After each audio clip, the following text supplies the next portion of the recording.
to welcome Blake Hawthorn from It's His Turf to the Lawn Care Business Success podcast. Hey, Blake, how's it going? Oh, pretty good, brother. How are you? I'm doing awesome. Thank you very much for taking the time out and coming on to the show today. You're in your truck, a bit of a trooper there. You had some issues with the power company this morning on our scheduled time, and I appreciate you trying to do whatever it takes to make the interview work. Absolutely, man. I appreciate you having me today. Awesome. So let's get right into the questions. So tell us a bit about yourself and your business. All right. Well, like you said, my name is Blake Hawthorn. My company is It's His Turf, and I've been in the lawn care landscape industry for 10 years. And I've only been operating as It's His Turf for the past 8 years. Okay. But it's been a lot of fun. So. Awesome. So for those of you or those that are listening that may not know you, is the lawn care business your main income, or is it a side hustle? Well, I started out, lawn care was the foundation in which I built my business off of. Okay. Now it is about 1/3 of my revenue.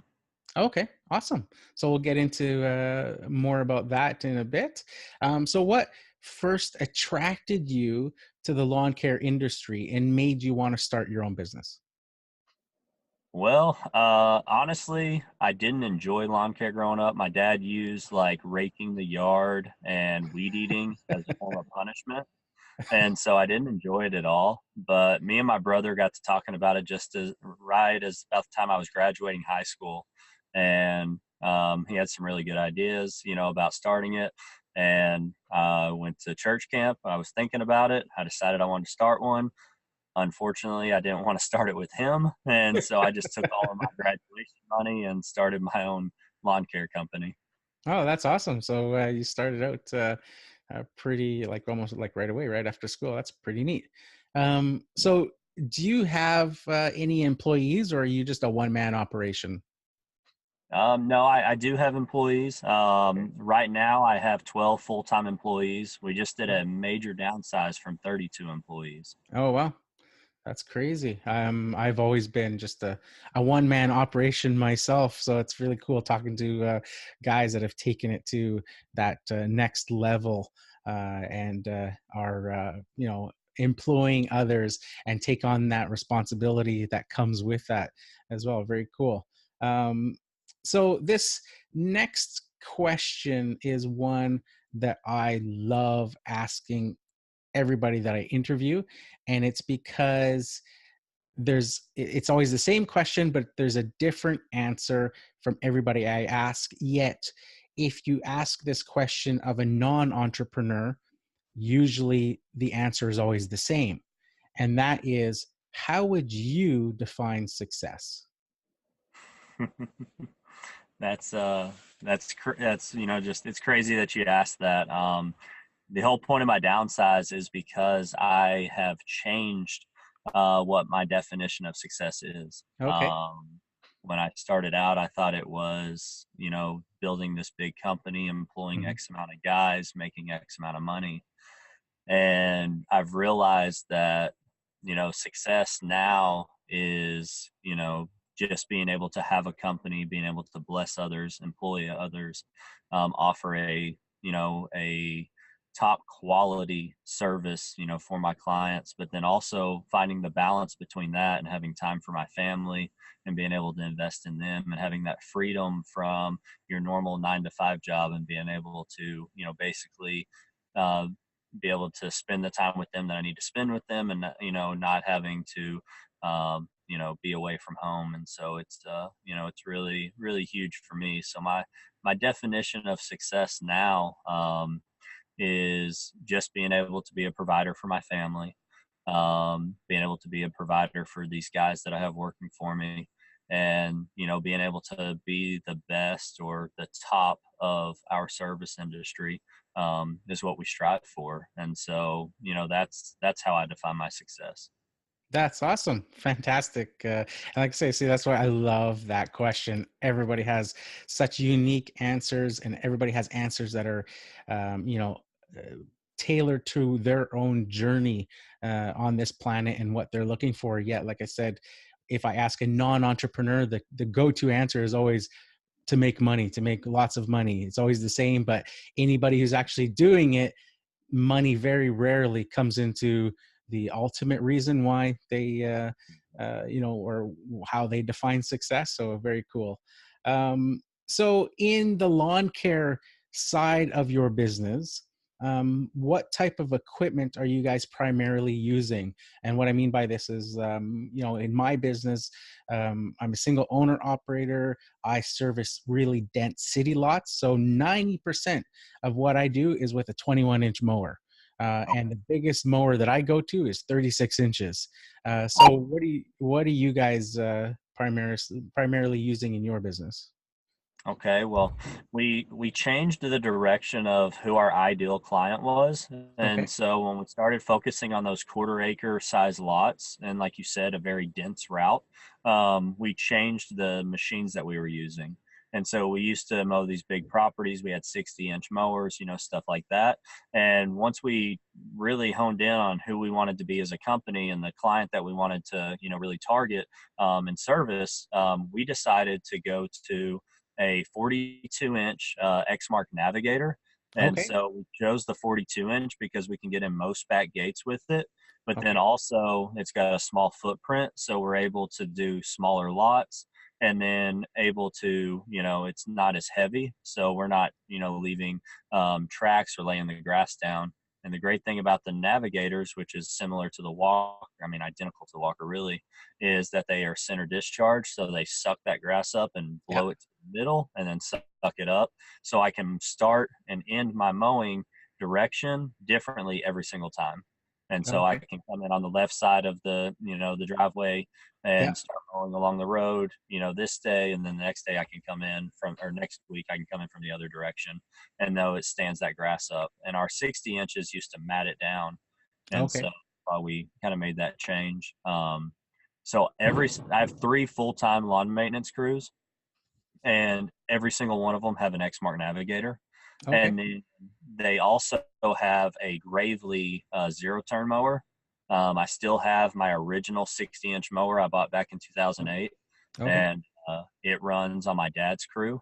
And then I've got a 44 and a 52 that we run on our other trucks.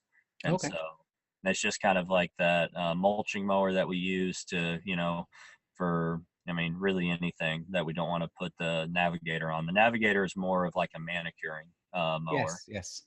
And Yeah. so, Awesome. but we have 2 21-inch Exmark push mowers Okay. on every truck as well.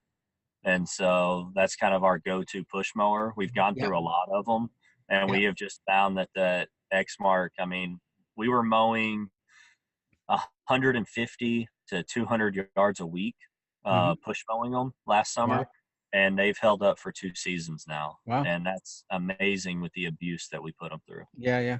That's cool. So I took a couple of takeaways from that answer. One, I'm really familiar with the Navigator. I had a Walker for a few years. Fantastic mowers, that compact size, like you say. With me, though, it's funny that I had the 42-inch Walker. But for me, that's like I can't get into backyards with that. It's too big to get a 42-inch into backyards for the types of lawns that I service. And here on the wet coast that I call it here. I'm only like 2 hours north of Seattle. It's always raining, and the ground's always soft. The Walker was just way too heavy for me. And with that center discharge with the blower underneath, there was very little clearance. So if it sank a little bit in turf, it would get stuck. So I ended up reluctantly having to sell it after 4 years because it just sat on the trailer. Most times it was just the conditions weren't right or couldn't get into backyards and stuff. So I got rid of it, but it was a sad day because I was looking forward to that mower for so many years before I got it. And they're just great. The 21-inch, how do you like that? You're saying the X Marks held up really well. And that's interesting to me because I've been using the Honda for 13 years. And recently, the last few models that I've gotten have sort of been letting me down as far as the quality of them versus the first ones that I got years ago that held up, great, and the new ones seem to not be so great. So I've been looking at the X Mark as a possible replacement. So it's good to hear your firsthand experience that they take the abuse and Right. Yeah. So I bought a Gravely and an Exmark, and we ran both of those for a year against all of our Husqvarnas. yeah. And we found that we liked the Exmark more. And so Okay. that's why we bought 5 more of the Exmarks. Well, awesome. And so Yeah. So yeah, really, really good to know. So for the resident or source, not residential, from the lawn care side of it, what sort of work do you prefer? Do you do commercial only? Do you do residential? Do you do both? And why? we do 85% residential. I like Okay. residential because there is, you can build a relationship. It's not Yeah. cutthroat Hmm. as commercial can be. Yeah. And so I really like that. I really focus on building a relationship with each of my clients. And so, that way, it turns into long-term clients. I've had some for 8, 9 years. Yes. Yes. And I've had, ever since we really blew up the last 6 years, we've had little turnover on our Hmm. lawn maintenance side. And so we've held steady at about 400 lawn maintenance clients, Wow. um, so for the last 6 years, and that's been really good for us. And I do commercial, but I focus on like condominiums, Okay. apartments, things like that. That I still have.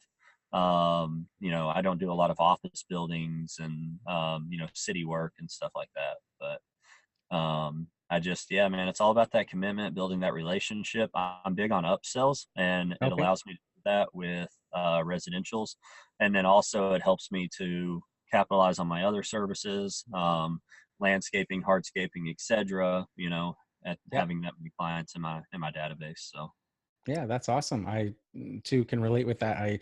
I focus only on residential now. I used to do some commercial, but like you said, you mentioned there, cutthroat, and that's what it seemed to be. I would be working at places, and I tell this story a bunch of times, but there was one commercial place that stood out for me where I took it over, and I was fairly new in the industry when I did it, and I just put like 120% into this place, and I turned it around. And on a every time I was there on a weekly basis, they would come out and be like, "Wow, it looks so awesome!" And they'd see me out there at 8 o'clock in the morning, and 4:30 in the afternoon they're leaving, and and they'd be like, "You're still here?" And I was like, "Yeah, I just want to take care of this and make sure this looks good and all that."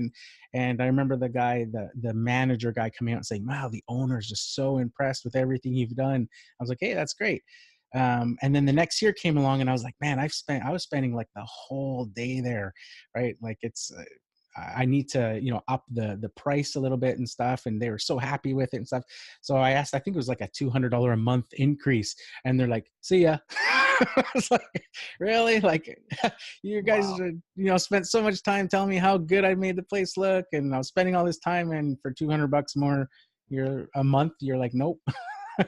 right, So I was like, "Forget it. I'm just gonna do the residential." You build those relationships. You have, uh, I've got customers that come out with cold drinks in the summer, and they want to chat and stuff. And they don't even ask me for prices anymore. It's just, "Kate, can you take care of this? Can you take?" Because they know you're not going to take advantage of them. You've built that relationship, and the work just starts coming in for all sorts of projects. You're the first person they think of.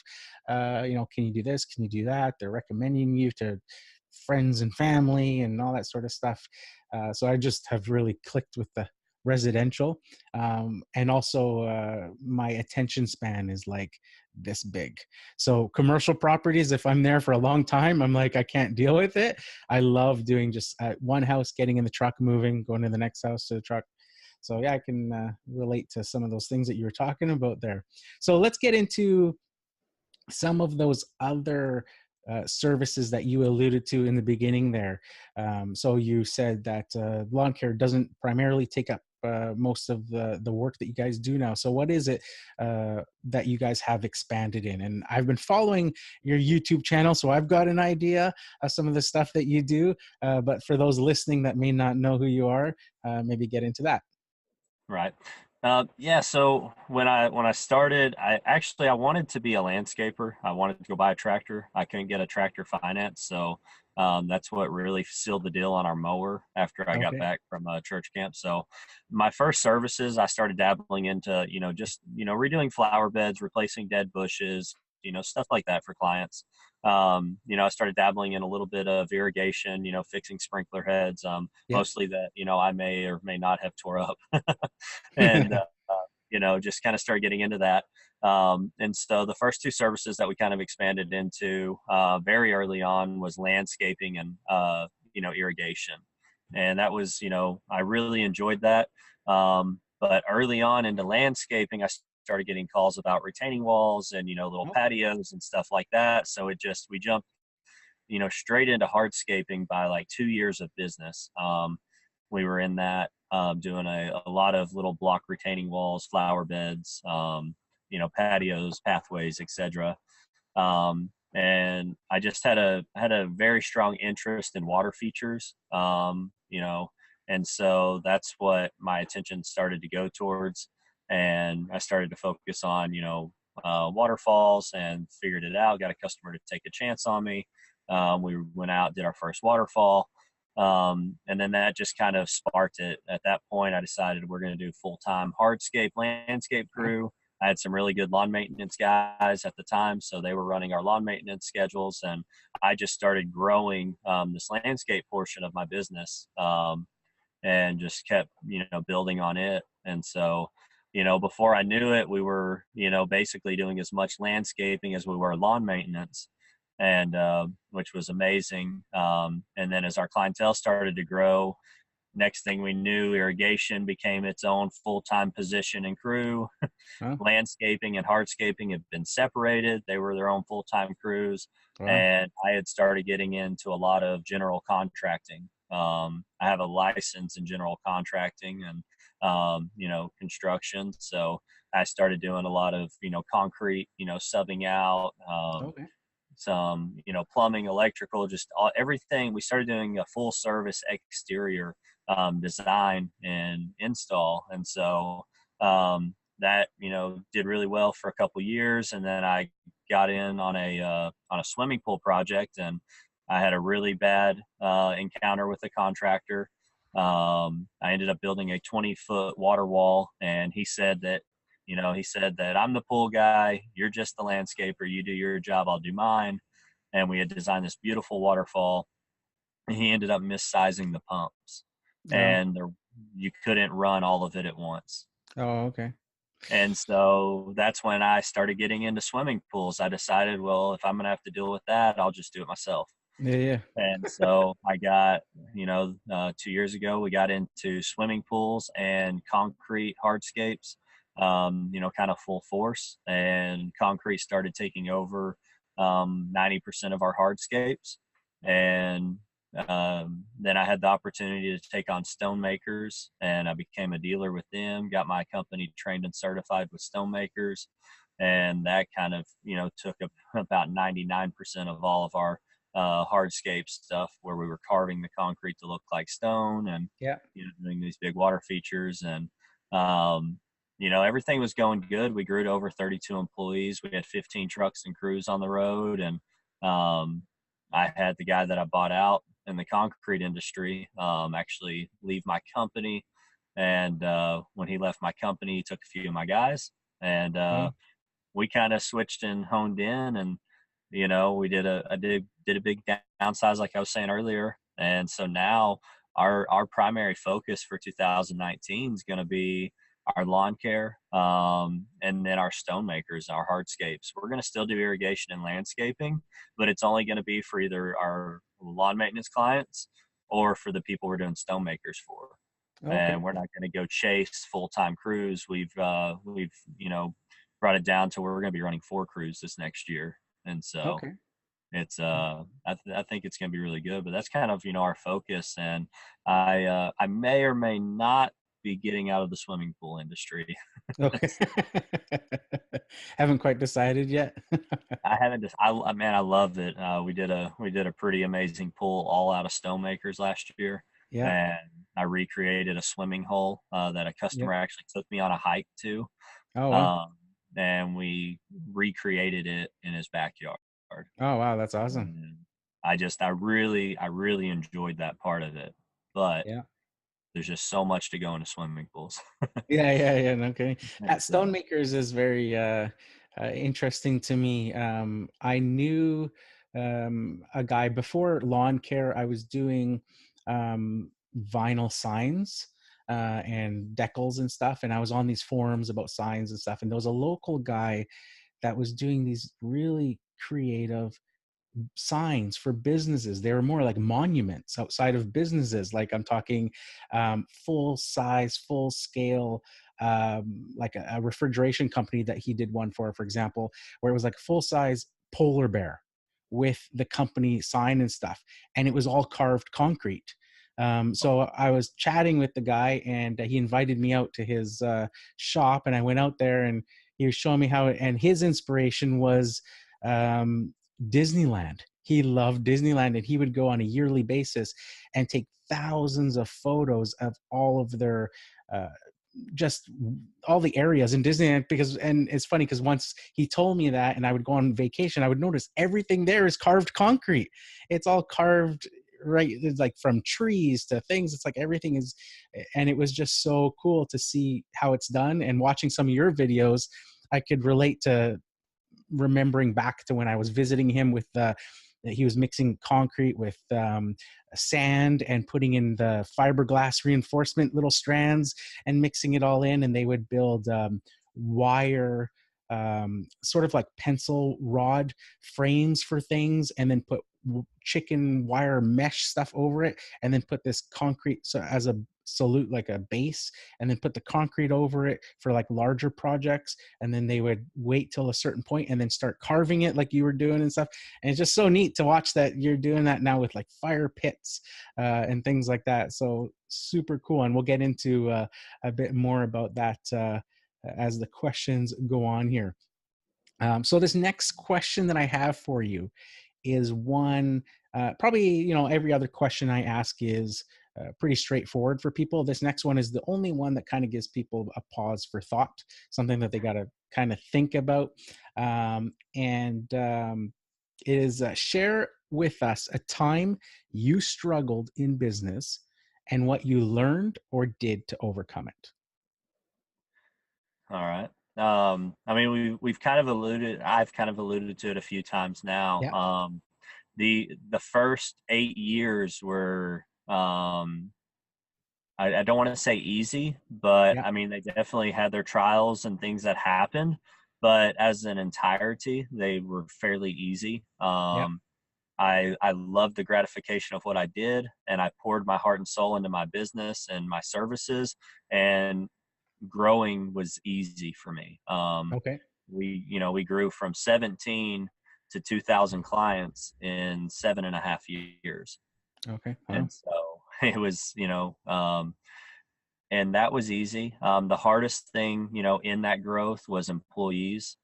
Just figuring that relationship between friend and boss. Going through that was a trial there, and then just figuring out how to manage equipment. I was OCD. I wanted everything perfect, and with yeah, 10 plus employees, that's impossible. yeah, yeah, It doesn't happen. And so, finding a balance between, just all of that was difficult. But I think the biggest struggle that came was, um, in wanting to be this big business and chase my dreams and ambitions, and, you know, uh, reach my fulfillment, that I was striving for as a business owner. I got caught up in it. I got caught up in living this lie that I was doing it for my family, but I was absent from my family and chasing my dream, mm-hmm. working 80, 90 hours a week. We were going to do nearly $2 million in revenue. Wow, And when I bought out that company, I didn't do some things by the book that I should have. And I'm glad I get to help other people not make that, same mistake. Um, but I was left at a point where I had a significant deficit from that investment. And I could, at that point, I could walk away and just start back where I started. mm-hmm. or I could put my head down, working 80, 90, 100 hours a week and push and get through it. And me and my wife had a talk, and just an eye opener for me for the first time in 9 years, that I realized that, there was more to it than, having, I was on a goal, kind of bring it back and show you like what I was chasing. I was debt free until 2.5 years ago. Two and a half Okay. years ago, I took on almost $750,000 worth of debt. Whew. And I set a goal when I built a 6,000 square foot shop and facility, and I bought 40 acres to put a landscape supply yard on and to have all of my trucks and equipment on. Hmm. Um, I built my house, all these things. I bought some big heavy duty equipment, a big dump truck, stuff like that. Yeah. Um, I made a goal that within 7 years I'd have it paid off, and I was chasing it, and I was able to, I was on track to do that. Yeah. Yeah. But in 2 years of being on that track and getting consumed with the focus of eliminating this debt, because I was a debt free company prior to that, I got caught up in it and I lost track. My wife sat me down, we talked, we realized there was more to it than being debt free. There was more Hmm. to this than having this huge company. I realized that, instead of being able to pour in ministry into my guys, that I had employees that I really didn't know much more about them than their name. Yeah. Yeah. Um, and so, where before it was a very tight knit family atmosphere, in my company. And after we hit about that 17 employee mark, you just kind of lose that, or at Yeah. least I do as a business owner. I'm not able to personally connect and invest in more than, 12 to 15 guys, Hmm. unfortunately. And so it was that struggle of caught up in the chase and the race, of business and wanting to reach these goals, and realizing who was being affected, in my dust, behind me. Yeah. And so I decided that I'd rather have quality relationships with the guys that I have here, to be able to pay them more and offer a quality service for my customers, minimize, the callbacks that we are starting to get because we weren't able to stay on top of 32 employees, have time to be at home with my family, to, finally be able to mentally disconnect, spend time with them. It was just that entire process of realization. It's very easy to get caught up in answering the phones all the time, dealing with the customer, taking that weight on your shoulders, wanting to make everybody happy.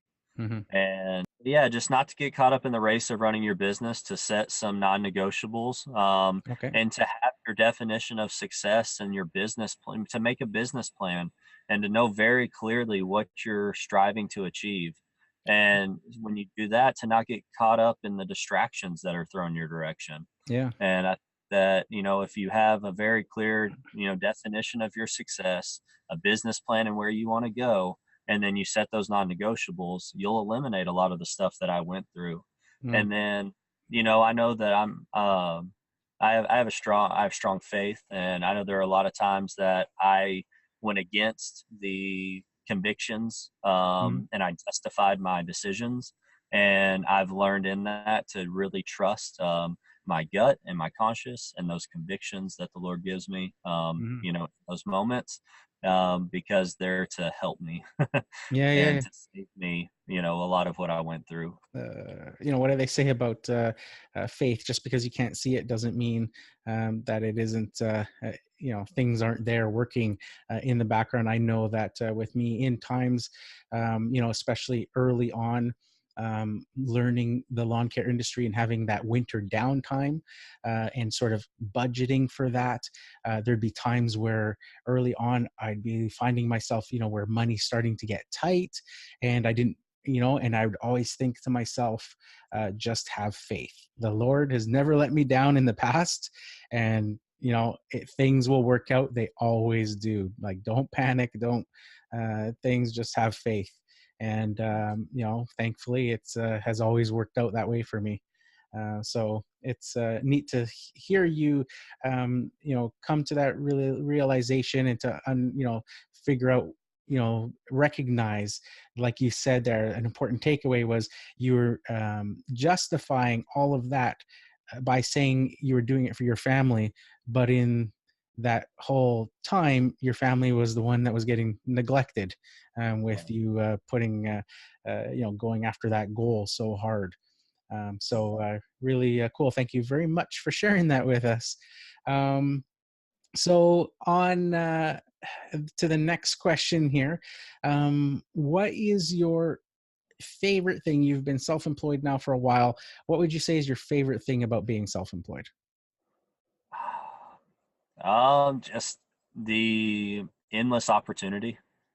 Okay. Um, I love the endless opportunity of being self-employed. It opens so many doors, allows me to do so much stuff. I just, I love that, and I love everything about the industry. The community. I struggled a lot growing this company, and just that secludedness of, Okay. I was of feeling alone, Yeah. Yeah. that you hear about, that isolation of entrepreneurship and a business owner. Hmm. And so that was very difficult for me, because I wanted to share it with. I remember reaching out to other companies and stuff, and wanting people to help me. And so that was something that now, that I enjoy so much, is the opportunity and the community that I've started to find in the last 2 years, that's helped me get over that depression. It Okay. was a deep depression, and to realize that we're all in this together and being Yes. able to help each other. And that's what I Mm. love about, like, what we're doing today, and like my Yeah. YouTube channel. My favorite thing that I've done, hands down, is being able to teach and encourage others, and to help them, with what I've gone through. Yeah. Yeah. Um, you know, and that's what I say, like, endless opportunity. I mean, Mhm. I started out mowing yards, 10 years ago, and now I'm doing a full service company. I've got these guys that I'm pouring into, and now I'm investing in, I've spent probably 80 hours on the phone, in the last 2 months now, just helping mentor others with their Mhm. businesses, and hopefully saving them a lot of what I went through. But Yeah. Yeah. that's by far my favorite thing, and it's Awesome. not just because we're doing it. It's like that's where God shaped and molded me, and I think prepared me for, Mhm. and that's where my heart's at right now. No, that's awesome. Awesome. And it's clear to see in a lot of the things, that you've been doing lately. You may have been doing this stuff um, on a longer term, but you seem to be focusing more or sharing more on YouTube, so it's becoming evident for everybody else to see. But I saw with Kevin from Fall River that you're mentoring him and helping him get to that next level in his business, and vice versa. He's helping you, it sounds like, on the social media side, and sharing some of the stuff that he's learned. So that's super cool to see that you've committed to mentoring and helping others. What's the saying again about you can give a man a fish and feed him for a day, or teach a man to fish and feed him for a lifetime. So super cool that you're doing that, and it's part of the reason too why I've done the podcast and why I've stuck with it for going on 4 years now, every Tuesday putting out episodes. And my wife, she just doesn't understand it, and she's like, why do you do it? Like, you don't make any money from it, you don't do things. It's like, she says, you put so much time into it and all that. And and I somebody asked me, actually, at that Echo UAG meeting where I met you, somebody asked me, do you ever think about quitting? And I said, every week. Every week I put out an episode, I think about quitting, but something tells me to keep going. There's a little Right. voice that keeps telling me, keep doing it, keep doing it. And then I'll get an email from somebody saying, oh, you've helped me so much, your information and all this stuff. And it's like, okay, that's why. That's why you keep doing it. You keep helping others, and just sharing what you've learned, like you said, to help, hopefully help others avoid those pitfalls. And somebody said recently, a rising tide raises all boats, right? So bring up everybody together. So it's awesome. So in your business, and this is probably a complex question for yours because you've got so many different, you've got the lawn care side and the hardscape side and everything. In what ways do you market your business? And maybe share your number one marketing tip. All right. So the platform that I've used mostly to market my business has been Facebook. Okay. Um, so there, I did a little over a year ago, I did a Facebook Live, and on that Facebook Live, I ended up landing over $100,000 worth of work off of. And so I've used Wow. Facebook a lot for my landscape hardscaping, Yeah. and promoting it.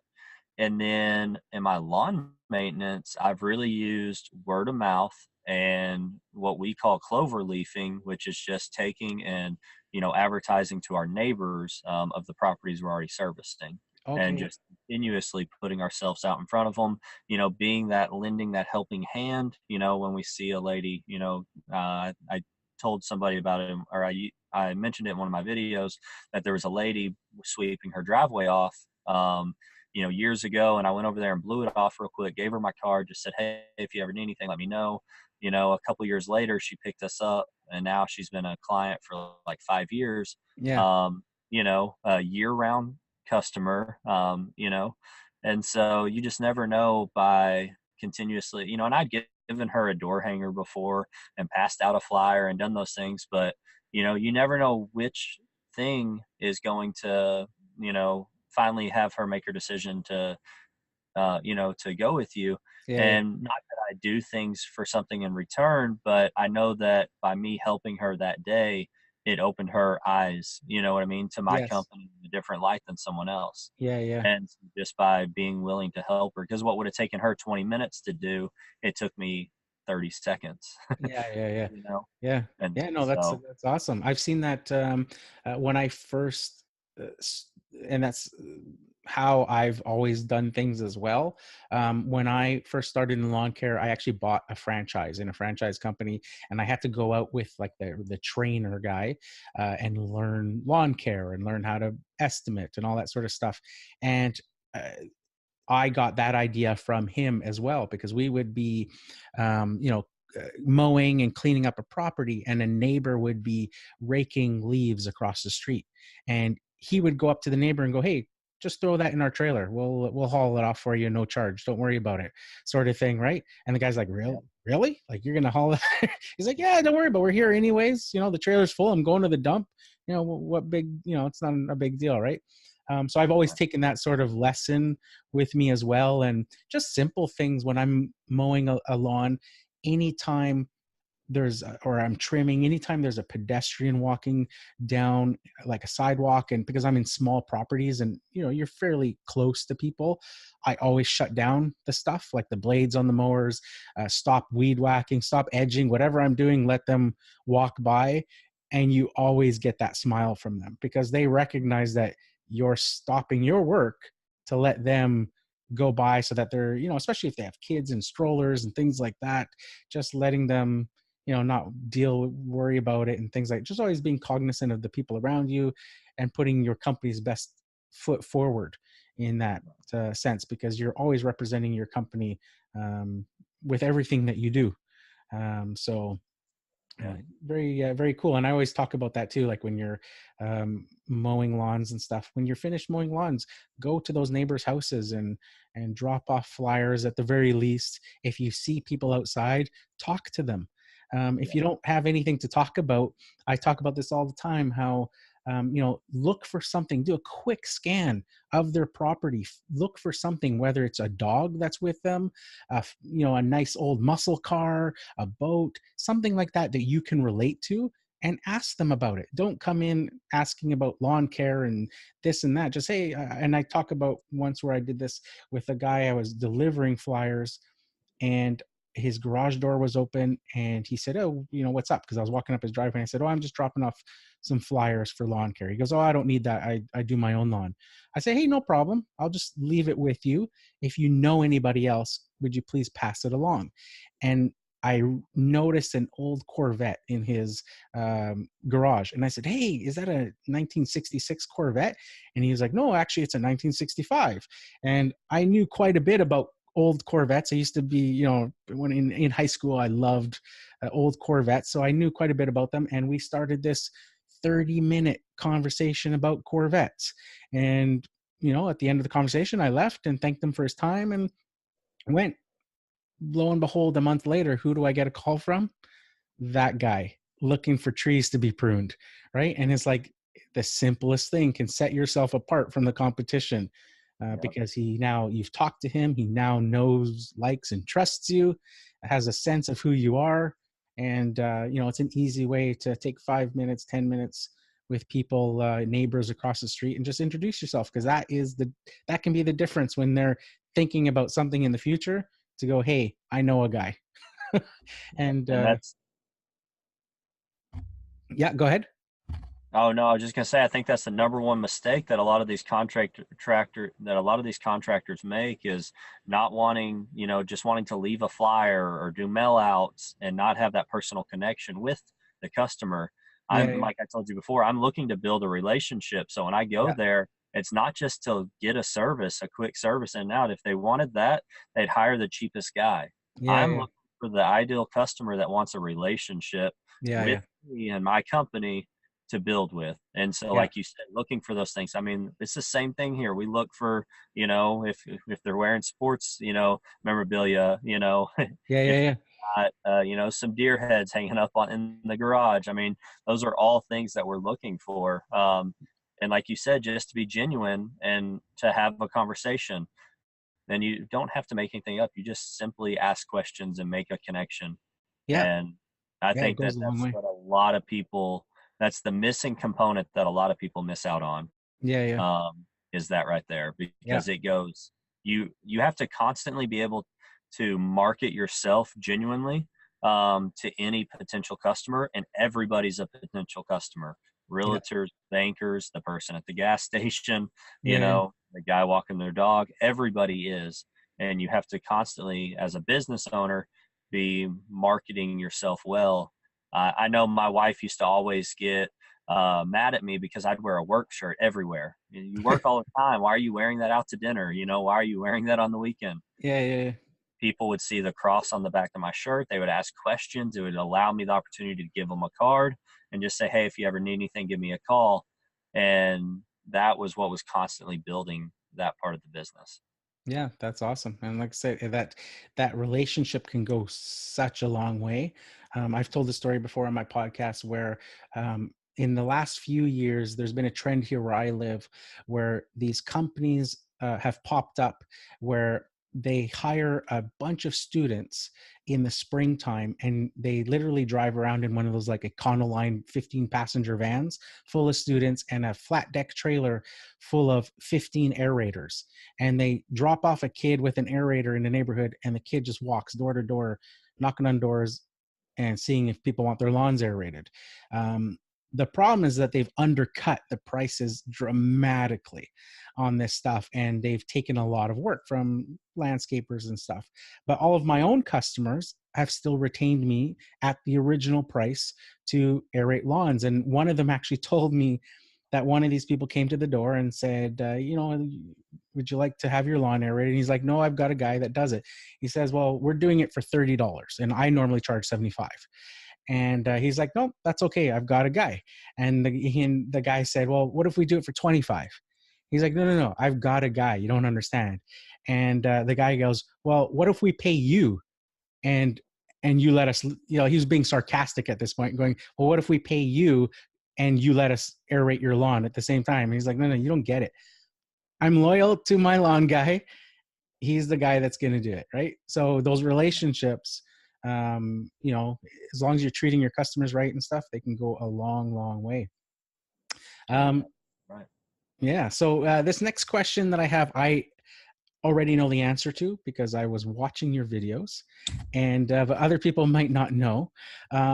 But one of the most common questions that I get in my own business um, is, what do I do in the winter? So, is there a winter or off season in your business? And if so, what do you do in the winter? And like I said, I already know this answer because I just watched your recent video. I appreciate that. I really do. Yeah, so in the winter we do slow down. Yeah. We definitely do slow down. We go. I'd say we cut back to about 40% of the revenue. My lawn maintenance aspect to my company brings in anywhere from 46 to 53,000 a month in the growing season, and we drop back in the mid 20s in the winter. But we are very fortunate to have a lot of annual contracts, and what Mhm. we've done is we've just educated our customers on when we should prune, their trees, their grasses. We've asked for them to allow us to wait to do some of the trimming on their bushes, till that time. Gutter cleaning once the leaves are done falling, things like that. And those are Mhm. the services we've pushed out. When we've done a levelized bill for them, we've been very fortunate to line those up. And then also we do a lot of discounts on hardscapes this time of the year as well. Okay. So something I started probably 5, 6 years ago was offering like a 20% off our labor charges on customers in the winter. So if I had a customer that had a tight budget for their landscape or hardscaping, and they were booking me in, say, July, August when it's hot, I'd say, really, we could do it right now, but I'm busy. I've got all this stuff going on. If you would be willing to, I'd like to book you for our, winter months, and I would give you this discount so we could, kind of fit it in your budget a little better, and not have to, take away from some of the services of what we're going to be, offering. And that's helped me a lot. And Okay. so we're selling that in the months of July, August, September, customers in the months of December, January, February, already getting them booked and put on the calendar. Okay. Sweet. So and that like I said, I watched your videos and stuff, and I thought that was a really interesting idea. I had thought about something similar, like breaking up the costs like that over 12 months, and just to have that income coming in all year long. um, Right. the downside for me was something that you mentioned in the video, but when you mentioned it in the video, it was like, oh yeah, that makes sense. And it was you said you had to get over the idea of not making what you were worth during the springtime, and remember that you're still making that money. It's just broken up over the full year, instead of having sort of that peak income coming in during spring and then Yeah. it kind of leveling off lower. That's what's always held me back from doing it. But Yeah. when you kind of opened my eyes to that when I watched that video. I was like, oh yeah, Right. that kind of makes. Late And April and yeah, December, you're going to not like it. yeah, I yeah, mean, yeah.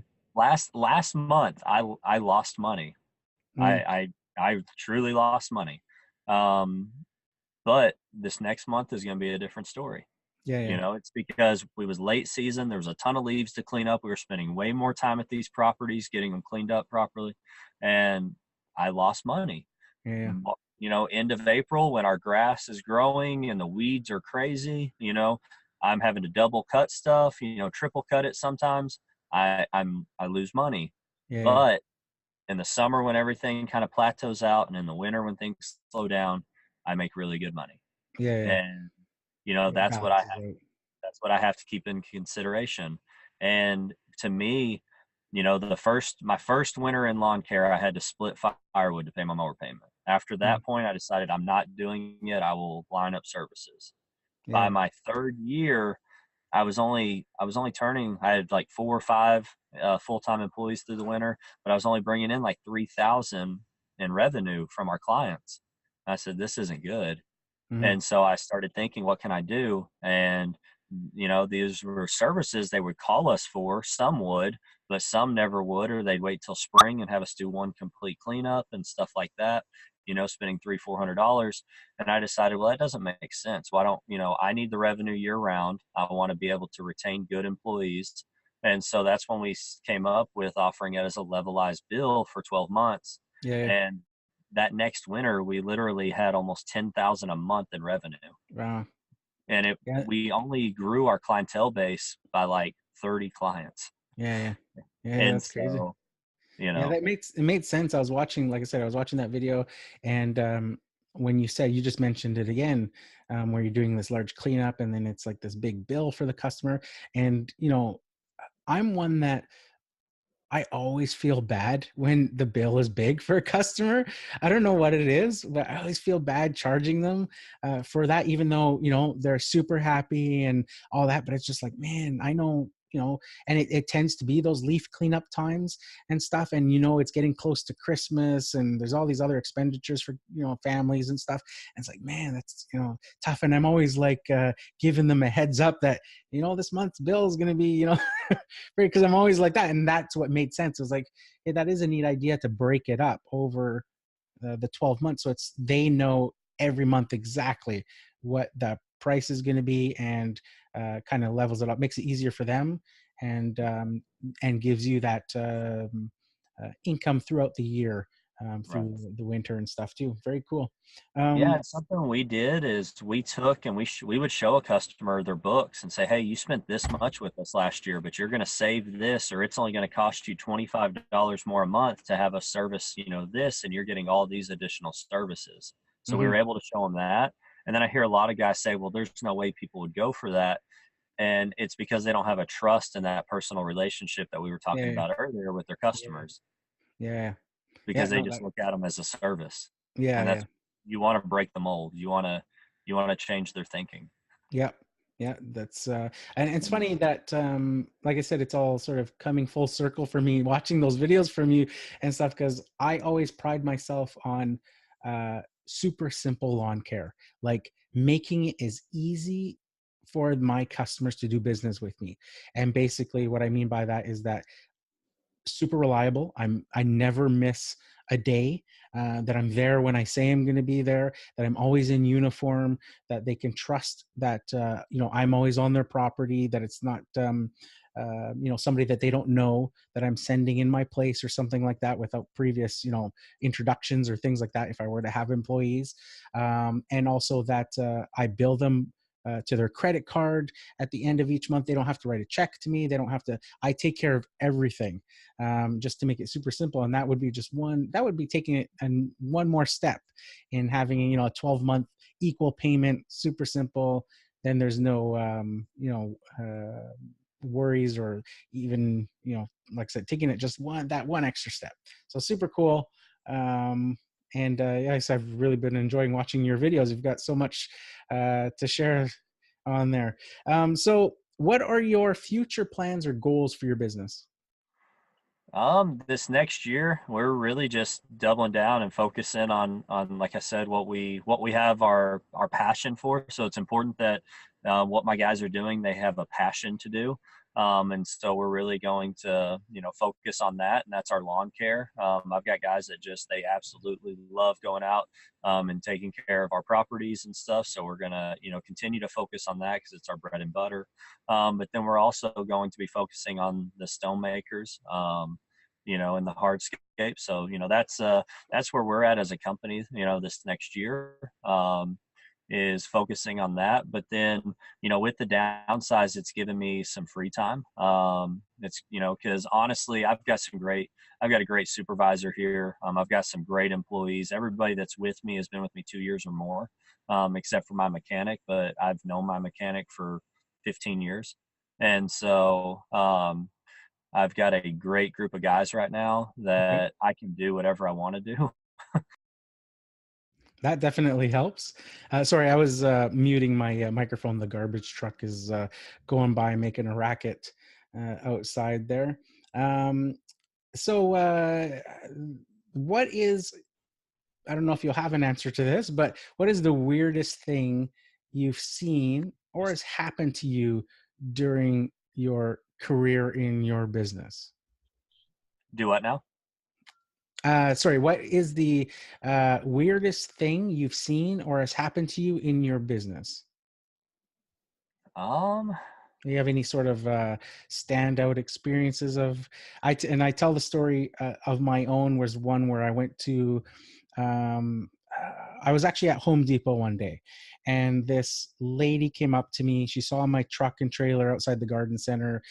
She saw my uniform, and she said, "Hey, do you do lawn care and stuff?" I said, "Yeah." And she says, Would you be able to give me a quote today?" And she goes, I live up in this area. And she was talking about this area as pretty sort of high end area. And she says, "My husband is home. You could just swing out there, have a look." And I was fairly new in lawn care. So I was like really hungry, right? Go pick up these jobs and stuff. So I said, "Yeah, no problem. I'll drive out there right now and have a look at it." And this lady, she was probably in her 40s.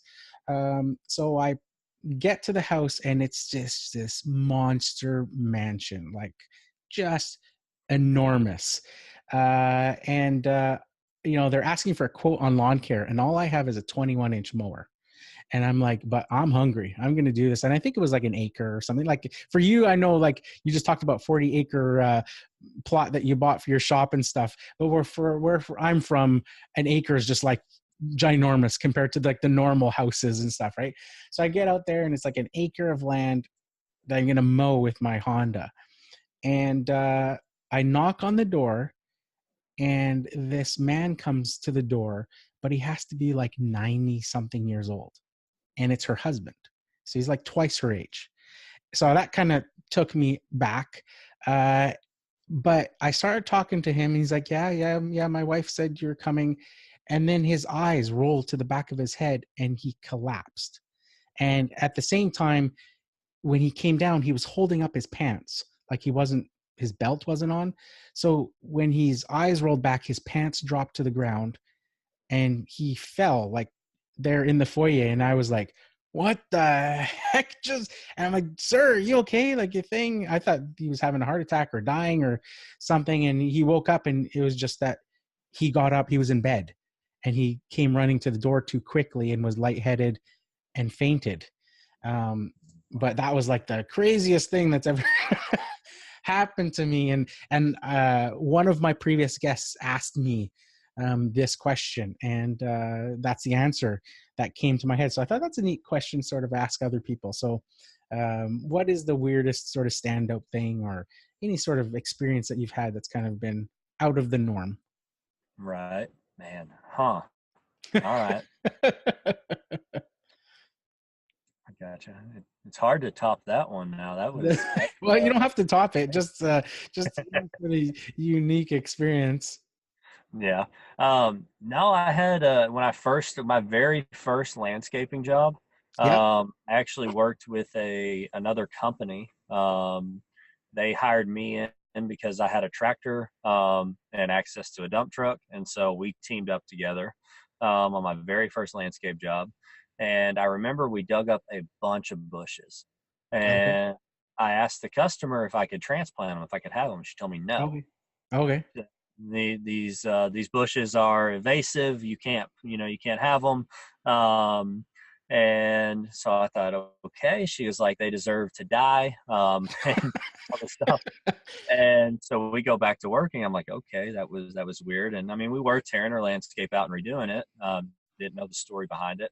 And she starts bringing out these big black trash bags and putting these plants in them and laying them out on the street like body bags, just literally just stacking them all out. And I was like, what is going on? I was like, do you want me to haul those off for you? No, I already called the city. They're going to take care of them for me. Wow. And I was like, well, dang, I thought I could still get them. Yeah. And Yeah. so I was telling, I was one of my guys, I was telling him about it, and we got the bright idea to go that night and pick them up. No. Yeah. And no joke, as we pull up in my truck to grab them, we get caught. She's getting back home and going home. And so we drive off, and I had to show back up at the job site the next day. And it was just super, super awkward. She didn't confront me about it. And I didn't say anything about it, but I was just like, oh man. And sure enough, she put them all in body bags, and I wasn't able to get them, but See, that's pretty weird. Yeah. I think you just topped my story. That is pretty, that's pretty strange. Yeah. I would have just said, "Oh, I'd happened to be driving by and noticed the city hadn't come yet, so I thought I would just take them away for you." Right. Yeah. Oh, Now that I know what I know about plants, I didn't want those anyways, oh, but there you go. That's funny. yeah. So this next question is another one that I love asking people, and that is share your best piece of advice with those just starting out in business. And I want you to come from this from the angle of this is a person that you know really well and you only want the best for them. It's like your friend's son or something like that, like somebody you would like, you genuinely, you just want to see them succeed. What would you say to them?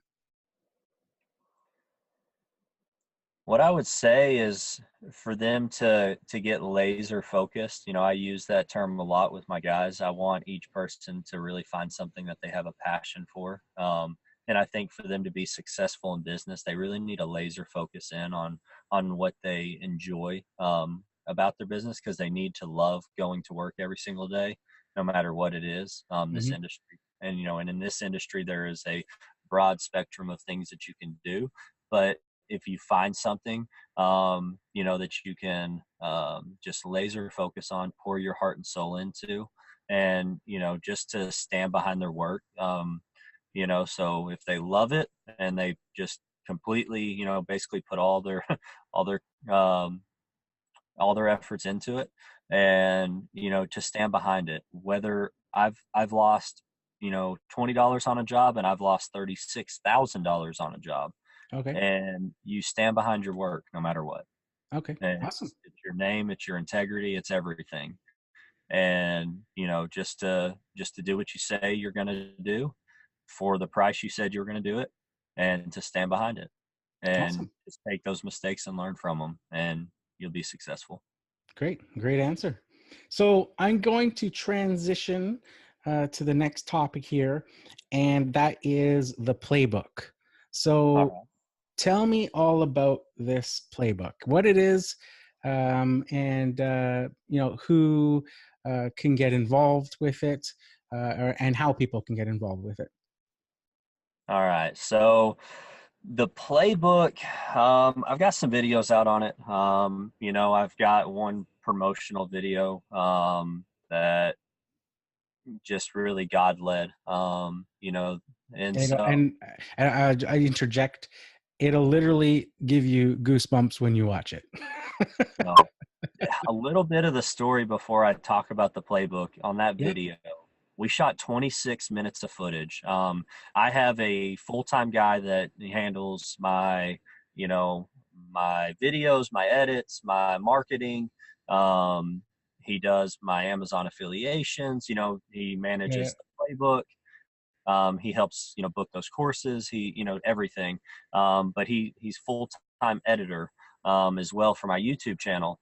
Cool. And I had 26 minutes of footage. We were supposed to put that video out. I didn't like it. I had a bad feeling all day long. I was with Kevin with Fall River, and I just had a gut feeling that I wasn't to put this video out. You know, three of us went to dinner, and I couldn't communicate with them. I was so heavy, just everything.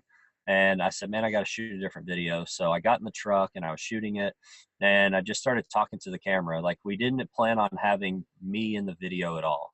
Mm. Um, and I just started talking, and then I really felt the spirit start to move, and everything that was happening.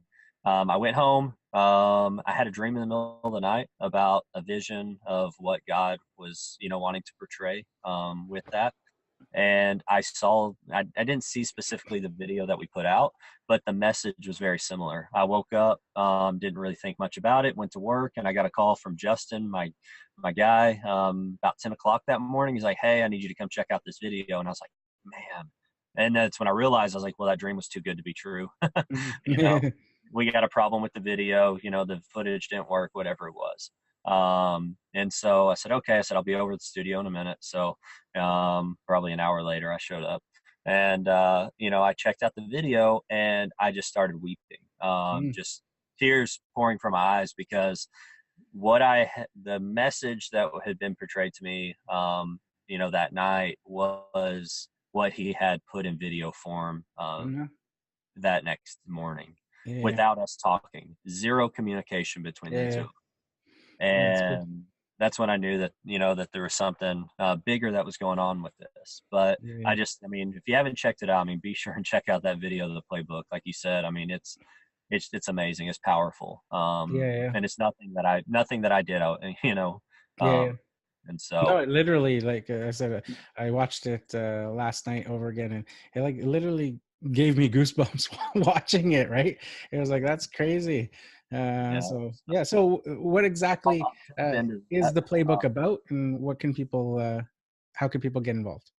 Okay. All right. Absolutely. So, um, what the playbook is what I've done is I've gone through and I've broke it into basically building a company from the ground up, Hmm. into 15 sections. And it's the steps that I took in my business, refined with the things that I figured out 5, 6, 7, 8, 9, 10 years later, and what the best process would be in starting your business. Basically from, hi, my name's Blake, I want to do lawn care. Now this is what you do, to grow your Okay. company. Okay. And so, starting as company identity and going through marketing all the way through, the contracts, how we have broke it down to a science and a math, in bidding that any of my guys, can bid, to how we upsell, to how you go from lawn care into landscaping and make that transition without experiencing those growing pains, how to move from a solo op to your first employees, and then how you bring in your first, office manager or supervisor into your business. And it just goes through basically all those steps. And Okay. we broke those 15 sections down into 10 courses, and we're offering it on a live stream right now. I'm doing it discounted because I'm trying to get it into video. Okay. But for me, I've shot a lot of it in video, but it doesn't have the impact that the trial run of the live stream last week had. Okay. Last week's live stream was our trial run with course one, and just the interaction, the Yeah. being Yeah. able to connect, everything was on such a great level, Okay. that we Awesome. decided to follow it up with the other 9, offering it, like I said, at a discounted rate to these guys. And when I first put out the video about the playbook, it was all about having guys come here. I wanted Okay. guys to come to my business, to go through my 15, sections of this, and be able to put their business under a microscope and see firsthand what my business, how we do things, Yeah. and Yeah. then implement these things practically into their business model. And so that's what really inspired. That's why it talks about coming here, being alongside us, doing these Yeah. Yeah. things. And we're doing that. I've had 5 guys now come down and shadow my business. A couple of guys have come down a few times. And Kevin, I'm pouring into him weekly, Hmm. and we've built a really good friendship there. A lot of times we're not going over the playbook, we're just goofing off and working and, Yeah. growing business together. But there's it's really awesome. In February, I already have some guys booked. They're coming the week of the 18th through the 22nd. Nice. um, and so and what the live streams are about is for those guys that either one, don't want to do the entire course. They can pick and choose, Hmm. and go through those. And then also for those guys that can't come here, to be able to just, either watch it live or to click, get it on playback and be able to, watch it and go through those sections. Awesome. And so, each one Sounds. of them comes. Yeah. Go ahead. Sorry. Oh, no, it's okay. Each one of them comes with either a worksheet exercise or like free documents that we go through, and we go through each of the sections. And Okay. so, like the last one, it just had an exercise where we just made people rethink about their business Yeah. and their identity and how to brand them properly. And like course 2, it's solely focused on lawn maintenance contracts, an intro into upsells, and then just our complete bidding process.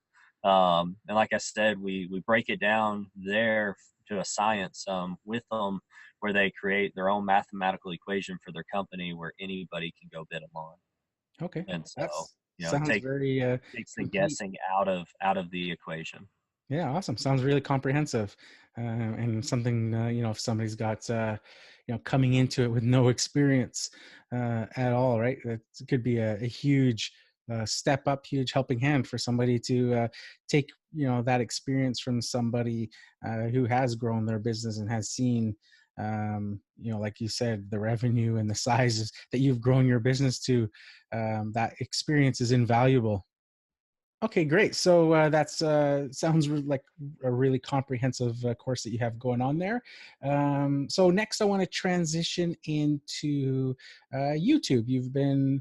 I know you've been on YouTube since November 2016. You're at about 1,400 subs, and you seem to be putting a lot more attention or focus in on the YouTube lately. And you've got some, like I said, some really cool videos out there, a lot of inspiration, but you also have a lot of fun videos. And when I met you originally for the first time, it was at the Echo UAG. And I know you know where this is going. So maybe tell me about the adventures of Kitten and Razor. Oh man. All right. Fair enough. Yeah. So, oh golly. All right. Well, I was given one task when I was going to Echo UAG, and that was to find something fun and collaboratively to do with Richie, from my guys and my team. And so they said, so I went there, and me and Richie were talking, and we figured out that Cameron Duncan, called Grassmaster, Yeah, that he had driven his personal truck there. yeah, And so I knew that Brad Bear had a ton of stickers that he was passing out and, giving to the guys. And so we just asked him, hey, man, can we have some of your stickers? And he was like, yeah, absolutely. And we're like, okay. And we weren't going to tell him what they were for. Like, he out. So it was like, it worked out perfect. And, Cameron, he's got a great sense of humor. So I didn't feel bad doing it to him. And we waited till everybody went to bed, and me and Richie just talked about it. Like I said, hey, and he's like, you thinking what I'm thinking? I'm like, oh yeah. And so it went off without a hitch. I was like, we're going to have like a co-op mission. He's like, you got it. And so, we went to the track, we put paint. Okay. So we first got expo markers. We put more paint on, and yeah, he called whiskers on my face. yeah. And so I was like, this is great. I was like, what's my name? I was thinking, like cougar or lion, or he's like kitten. Okay. Thanks. And so I put Tusk on him, and I guess I should have called him Piglet, but instead I Yeah. gave the title Razorback. But hey, it's cool, whatever. And so that's what happened, man. I mean, Richie's got a great sense of humor as well. I mean, he really sold it. We were out there doing flips in the parking lot. Um, just running. I thought I was watching some some war video, some movie like being shot, some covert operation in Afghanistan or something. You guys are going through the parking lot, rolling around, and silent, Yeah, doing the hand signs and stuff. yeah. That's just, I mean, that's just me. I'm always trying to have fun with what I do, and just finding a way to be a little bit different. And so that was my way of collaborating and having a really fun situation, time while we were there. So Yeah, yeah. I think one of the most favorite parts about that particular video was when you guys finally got to the truck and it was all frozen and the stickers wouldn't stick to luckily, there's a deleted scene in that where I'm actually lifting it up and I'm trying to go, Yeah, yeah. and I got some, I got my, my chest gets right up against the ice. Oh, yeah. And I was like, I'm getting frostbite on my nipples. and that scene got cut out. So we Yeah, tried, that got. but yeah, That, no, it was hilarious. that's awesome. So if that wasn't enough, it's the winter down season. Guys might be getting a bit rusty. You know, putting on a few extra pounds from that Christmas turkey. A little bit too much gravy. What better way to motivate guys and get them going than the lawn care body workout? That's exactly right. Oh man. So tell us about this video, how it came about. This is a video of epic proportions. Oh man. This one was a blast. Okay, so I get crazy ideas. I mean, my guys actually, they probably get wore out. I've got a list. We've already got like 3 or 4 others in the making, that we're going to be shooting one next week. It's not of this, it's a little different. Yeah. But I always, like, once a month, I like to do something fun, have something a little bit out of the box, Mhm. just to entertain people with, because Yeah.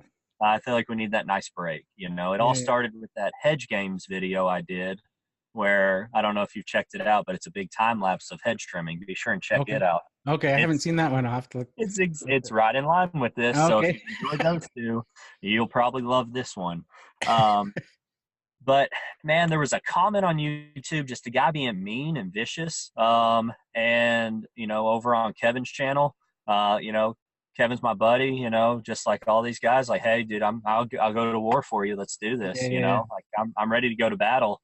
And, and everything happened. The comment got deleted. It went on, but it became a joke between us about having, Mm. him having a lawn care bot or having a body for lawn care. And, Yeah. Yeah. we'd go out to eat and he'd be like, hey, you sure you don't need a salad? Yeah. And like, you really want to order another Coke to drink? Yeah. And like, it just thing. And so man, like, I've been working all day. I think I was doing some cleanups with him. We had been joking about it all day long. I came home, I was working in the office. It was like 3 a.m. I was getting a shower, about to go to bed. And I'm just sitting there. I start a beat and I just like thinking about the moves. And, I was like, I choreographed the whole entire thing right then and there. And I was I like, don't know let's what's go. I don't know what's funnier, the actual video now or the thought of you doing these choreographed moves in the shower. Yeah, I didn't wake anybody up, luckily.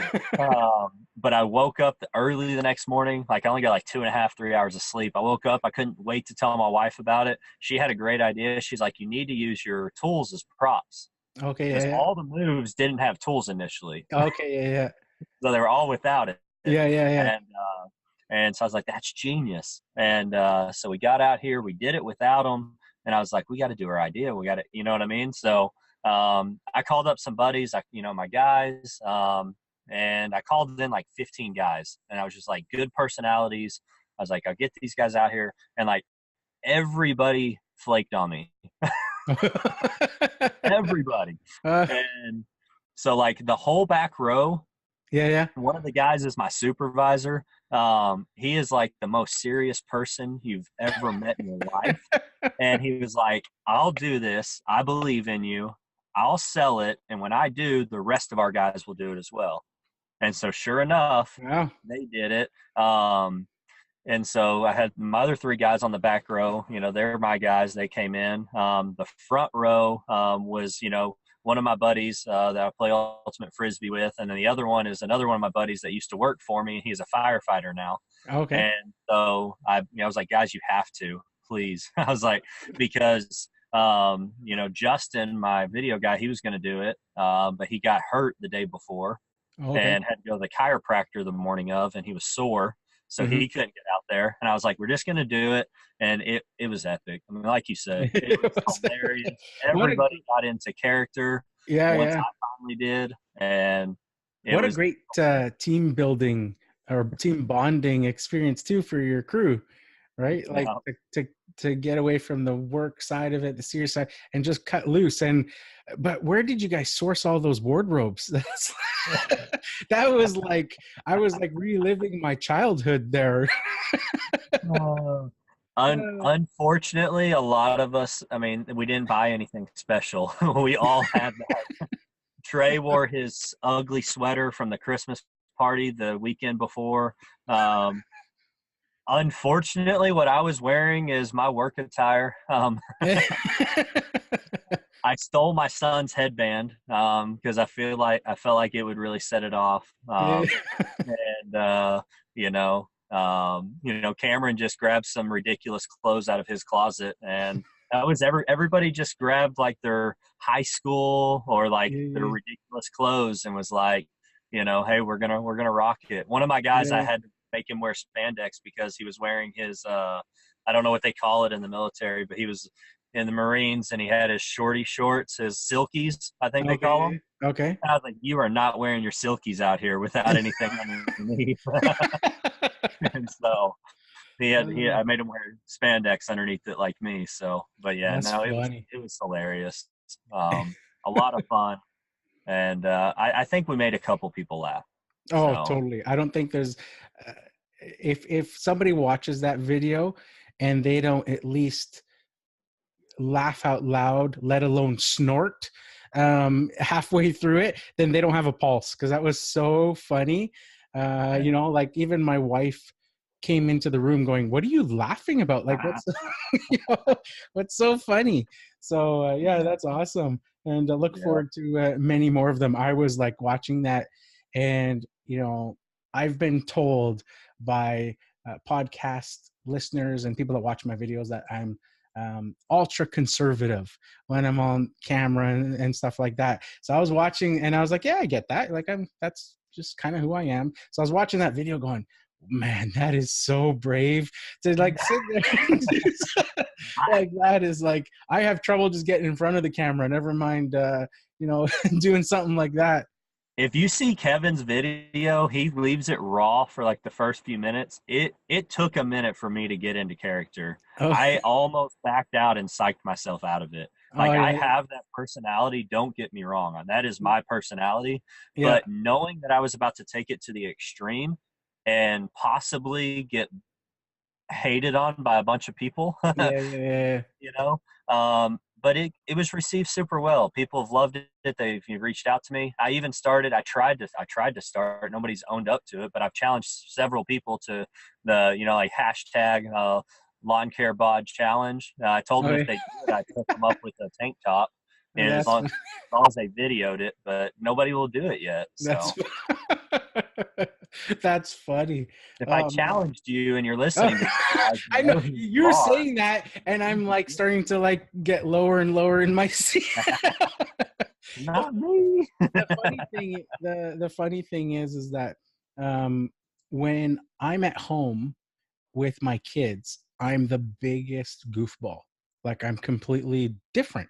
But when I'm on camera or it's just I don't know. I'm not that comfortable yet. It's like will take me a long time to be able uh, to get to that point. So I was just like, wow, like you're Yeah. like a rock star to me when I watched that video, because I was like, Yeah. that is so cool to just be able to be so comfortable to just do that and not Yeah. care, Yeah, right? man, and that's the thing. I wanted to make people laugh. I wanted to take something so negative and turn it into a positive.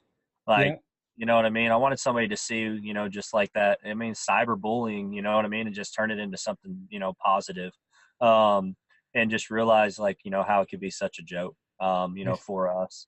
And it was big, but like you said, dude, YouTube in general has been difficult because of that connection with the camera.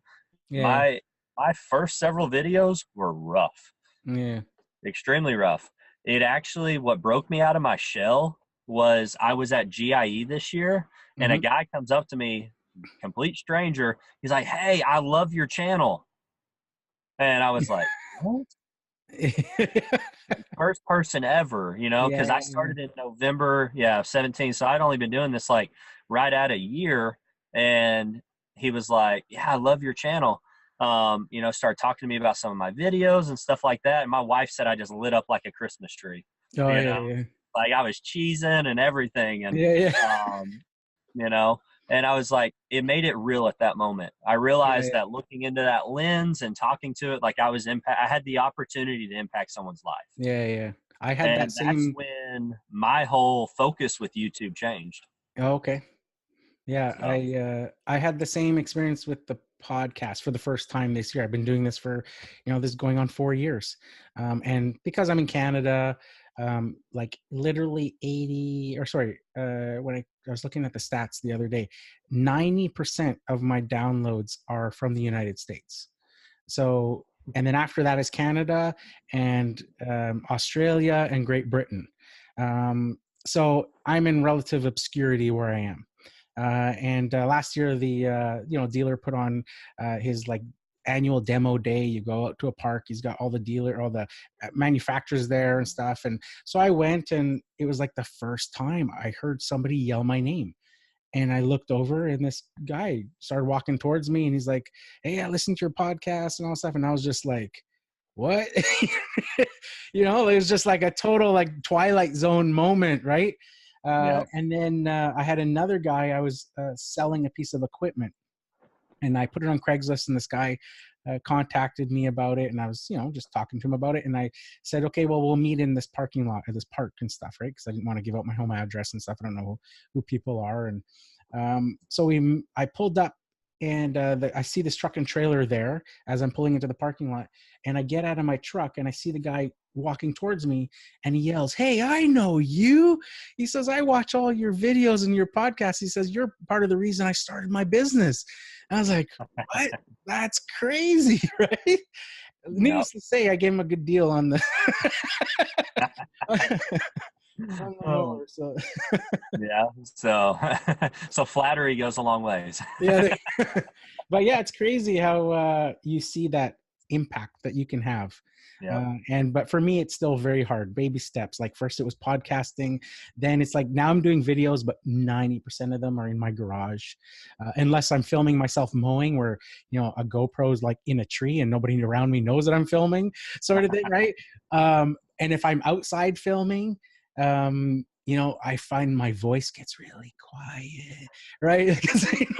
So it's like, it's just kind of pushing. That's why the UAG was fun for me this year, especially because I was like, okay, I'm going to Chicago. Nobody knows me, so I don't care, right? So I was in the airport like all Casey Neistat with my camera, so going, yeah, Oh, right? yeah. With my Yeah. big, even though I'm indoors with my mic with the big furry wind cat on it and stuff, right? Going, yeah, man. So Yeah. just baby steps for me. Just like, I don't know if I'd be able to do a challenge like that yet, but Maybe so next. last question, and that is, how can people follow you online? All right. Yeah. So, I mean, I'm on all forms of social media. My wife helps me out, on some of them, but the main form, is going to be Instagram and YouTube. So, Okay. Yeah. it's just company name. It's His Turf. Okay. Yeah, awesome. So I will And leave links to both your Instagram and your YouTube channel in the podcast show notes, as well as the video description if people are watching the video version of this on YouTube. So thank you very, very much for taking the time out today and working through the challenges of power outages in your shop, and getting out there in the truck and doing this on your phone and stuff. I really do appreciate your time. I was looking forward to talking to you for a long time. I know there at the UAG, we talked briefly, and I was telling you, man, I had to do a second take. I thought you were Kevin from Fall River for a minute. Like, you're like twin brothers looking. yeah, So thank you very much for coming on the show. I really do appreciate it. There you go. Same glasses. Are those the same glasses? they are, but my wife bought me these. I didn't know Kevin had them. His are gray, mine are black. Okay, there you go. But The differentiating feature there, the black ones and the gray ones. Wow, like that is like exact. And the green shirt too. yeah, I just zipped it up right Yeah, there. there you go. I finally suckered him out of one of his shirts. I was wearing it Oh, the other day. I told him I was gonna, if I get one of his hats, I was gonna go on my Instagram and talk like him. I've been working on my Kevin impersonation, oh, there and you go. I was gonna try that. That's awesome. Yeah, I actually wear his shirt all the time. I bought one of his shirts on Amazon and wear that all the time. It's totally cool. So thank you again for coming on the show. I really do appreciate it.